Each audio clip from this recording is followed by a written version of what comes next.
안녕하세요. 나폴레옹 홍문조입니다. 반갑습니다. 지금 광화문에 기자회견 하러 가는 중입니다. 지금 차 안입니다. 오늘 국회에서 있었던 일을 전해드려야 될 것 같아서 제가 이렇게 또 셀카로 지금 한번 찍어보고 있습니다. 대표 연설, 나경원 의원이 대표 연설을 했습니다. 이인영 대표와 나경원 대표의 연설을 제가 공정하게 한번 판단을 해봐야 되겠다, 그런 생각을 했습니다. 역시 어제 연설한 이인영 대표의 연설을 180도 바꾸면 그것이 나경원 대표의 연설입니다. 뭐 이런 거죠. 이인영 대표가 그런 얘기 했잖아요. 공수처는 니네가 옛날에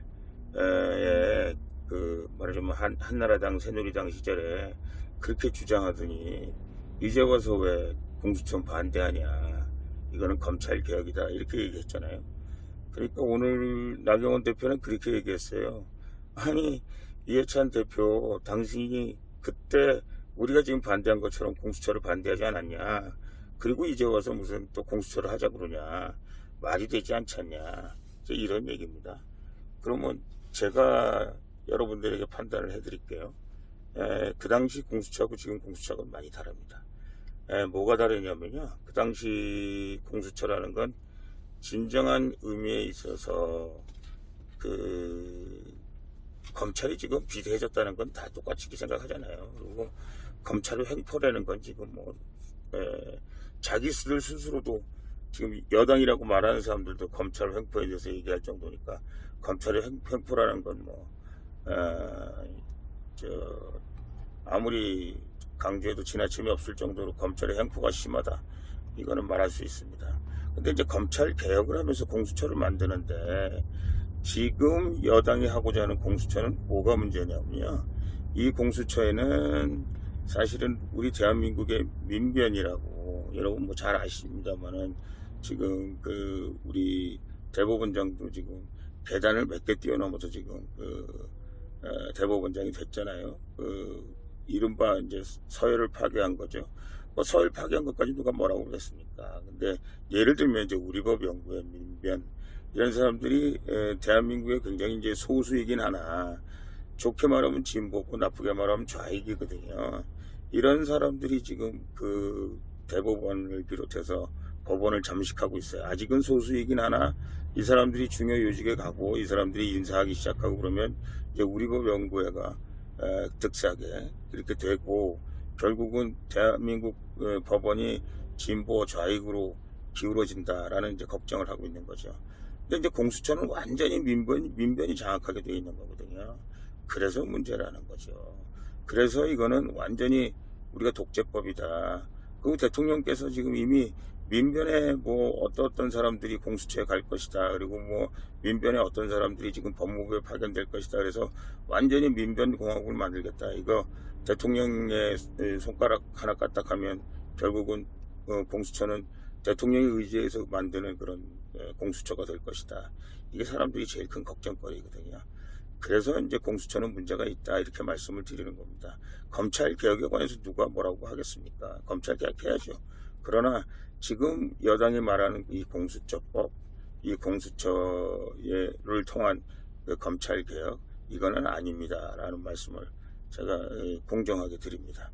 그리고 이제 두 번째는 이제 선거법 개정이에요. 연동형 비례대표제라는 거잖아요. 근데 오늘 나경원 대표가 한 얘기는 전반적으로 맞습니다. 뭐가 맞냐 하면, 나경원 대표 얘기에 의하면 지금 국민들이 국회의원 정수를 늘리고 싶어 하지 않거든요. 근데 심상정이라는 분이 말씀하시기는 국회의원 숫자는 늘리면 안 된다, 그렇게 이제 주장하시던 분이 갑자기 국회의원 숫자를 늘려도 좋으니 연동형 비례하자, 이제 이런 거죠. 우리 공화당도 연동형 비례에 대해서는 반대합니다. 그러나 지금 이 세계에서 말이죠, 미국을 제외한 이제 강대국 중에서 미국을 제외한 대부분의 나라들이 다당제를 선택하고 있어요. 그러니까 다당제라는 거는 좀 민주주의가 숙성한 나라에서 다당제가 성공할 가능성이 많죠. 왜냐하면 서로 협치할 수도 있어야 되고, 서로 국가 민족의 이익을 위해서는 서로 양보도 하고 타협도 하고 그런 게 할 수 있으면 다양한 의견들을 이제 21세기엔 각 국가마다 의견이 다양하기 때문에 다양한 의견들이 표출되는 게 맞죠. 예를 들면 이런 겁니다. 더불어민주당과 정의당은 여러 가지로 같은 점이 많아요. 그러나 우리가 말하는 진보, 좌익 뭐 이쪽 측면에서 보면 정의당은 더 저쪽으로 좌측으로 가 있는 거고요. 그다음에 더불어민주당은 거기에 비해서는 약간 좀 온건하다 그럴까요? 아니면 어떤 면에 있어서는 좀 더 스펙트럼이 좀 넓다고 할까요? 뭐 그런 장단점이 있어요. 그래서 어떨 때는 정의당을 통해서 진보를 구현하고 어떨 때는 더불어민주당을 통해서 진보를 구현하고 뭐 민평당을 비롯해서 여러 가지 당들이 있죠. 아이고 이게 자꾸 흔들립니다. 죄송합니다. 차 아니라서 그런 면이 있죠. 그래서 그런 것들에 대해서 뭐 우리가 뭐라고 얘기할 수는 없는 거죠. 그거는 뭐 자기들이 그런 전략 전술을 부과하고 21세기는 이제 결국은 이제 다당제가 맞다 이제 이런 얘기잖아요. 그런데 갑자기 국회의원 정수를 늘린다. 이거는 저는 맞지 않는 얘기라고 생각합니다. 그거는 나경원 대표 얘기가 맞아요. 국회의원 정수를 늘릴 수는 없죠. 그런데 또 한편으로 이제 이 나경원 대표가 뭘 얘기를 했냐면 비례를 없애자 이렇게 얘기를 했거든요. 근데 이제 비례를 없애려면 헌법을 개정해야 됩니다. 그래서 뭐 비례의 단점도 없지 않아 있습니다. 그리고 저희가 이제 함량 미달의 비례의원들을 많이 보면서 이게 정치적인 목적에 의해서 이제 비례를 우리가 모집하긴 합니다만은 맞습니다. 비례를 많이 줄이는 거는 모르겠으나 비례를 없앤다는 거는 조금 제가 보기에는 나경원 의원도 너무 멀리 간 거 아닌가. 의원수를 줄인다. 뭐 저는 동의합니다. 그거 뭐 할 수 있어요. 그리고 비례수를 줄인다. 이건 동의할 수 있습니다. 그러나 비례를 없앤다. 이거는 조금 문제가 있지 않는가. 이제 그런 생각이 들고요. 또 하나 문제는 뭐냐면은 이제 우리가 이제 만약에 나경원 의원처럼 주장을 하면 비례를 없앤다, 국회의원수를 줄인다 그러면 이제 그렇지 않아도 지금 농어촌을 대변하는 그 대변 숫자가 이런 거죠.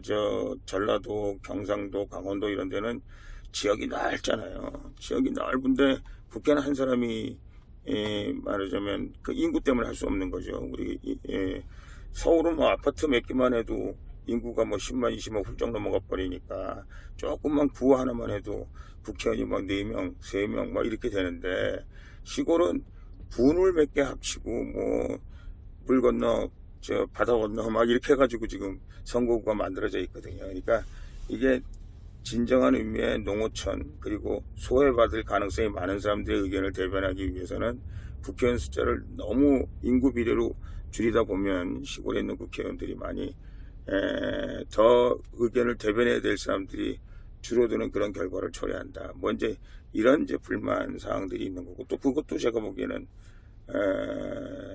그 국회의원 숫자를 줄인다는 의미에서 동의합니다만은 그런 의미에서는 우리가 좀 더 살펴봐야 될 문제가 아닌가 생각합니다.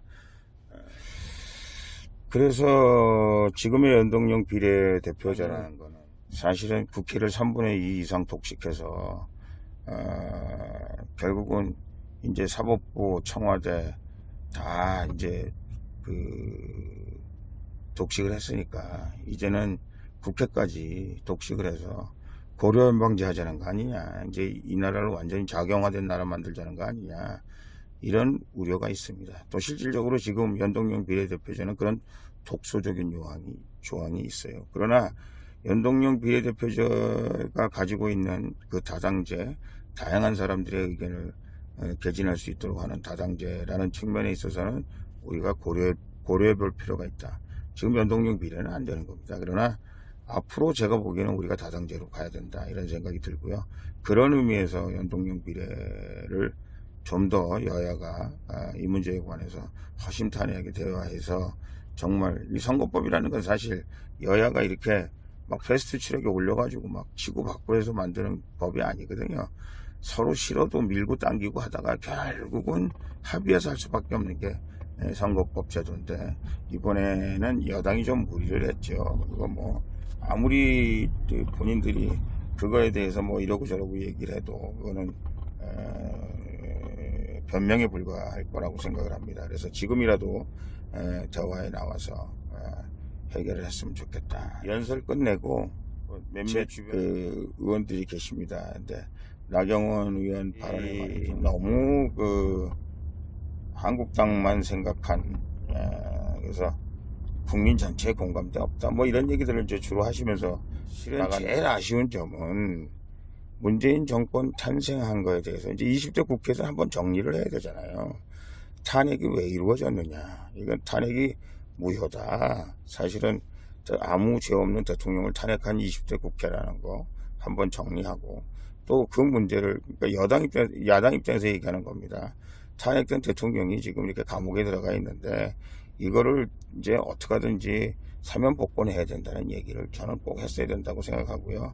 더 나아가서 앞으로 이런 헌정 중단 상태가 다시는 우리 대한민국의 자유민주주의를 신봉하는 대한민국 국가에서 일어나서는 안 되겠다라는 얘기, 이런 얘기들에 대해서 그래도 20대를 마감하면서 한 번쯤 정리해서 말씀을 해주셨으면 좋았지 않았을까. 그런데 사면, 탄핵, 그리고 사면, 뭐 이런 문제들에 대해서 전혀 얘기가 없었다는 사실이 조금 저로서는 아쉬웠고, 이것이 나경원 대표뿐만 아니라 한국당에 대한 그런 아쉬움이 아닌가라는 생각을 합니다. 나경원 대표 나름 고생을 했는데 그런 아쉬운 점이 있고, 혹시 제 얘기를 듣는다면 다음부터는 그런 면에 더 한국당이 바짝 신경을 써주셨으면 좋겠다는 생각을 합니다. 감사합니다.